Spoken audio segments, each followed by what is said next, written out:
कृपा उसको घेरे रहती है, उसको बचाने की चेष्टा करती है और पुनः गुरु शरण में लाने की चेष्टा करती है।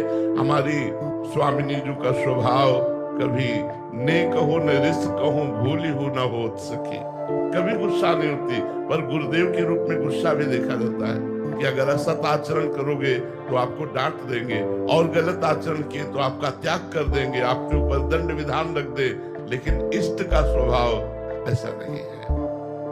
सहज स्वभाव पर्यो नवल किशोरी जो को मृदुता दयालुता कृपालुता की राशि है। अभेद होते हुए भी अंतर है।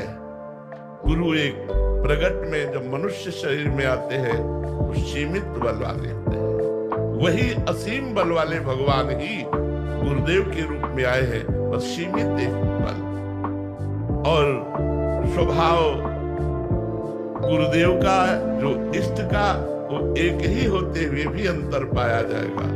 विमुख भये निमिषौ न अकृपा जब चितये तब वैसे इष्ट का स्वभाव। लेकिन गुरु अगर आपको दंड दे दिया और आपको निष्कासित कर दिया तो आंख भी नहीं देंगे, दृष्टि भी नहीं देंगे।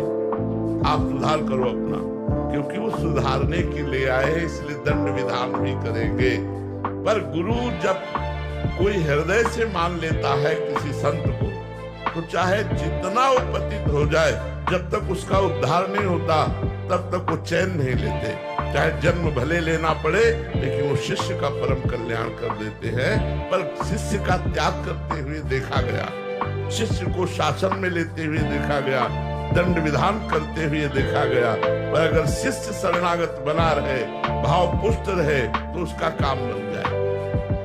पूज्यपाद उड़िया बाबा की शरीर सेवा में एक शिष्य रहते थे, तो कोई अपराध बन गया, तो बाबा ने पूछा आपसे अपराध बन गया? तो उनका जी महाराज जी।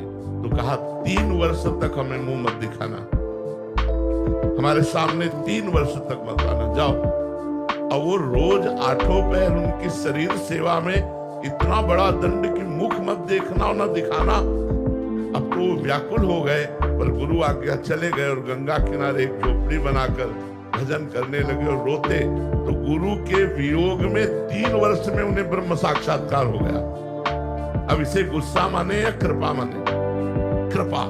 गुरु का वियोग, भोजन भी अच्छा न लगता, रात दिन ब्रह्म चिंतन, 3 वर्ष में भगवत साक्षात्कार हो गया। और जब भगवत साक्षात्कार हो गया तब उड़िया बाबा आश्रम जो है, उस आश्रम में आकर के फिर दर्शन किए और गुरुजी से कहा कि जो कई जन्मों में काम नहीं बनता, आपकी क्रोध रूपी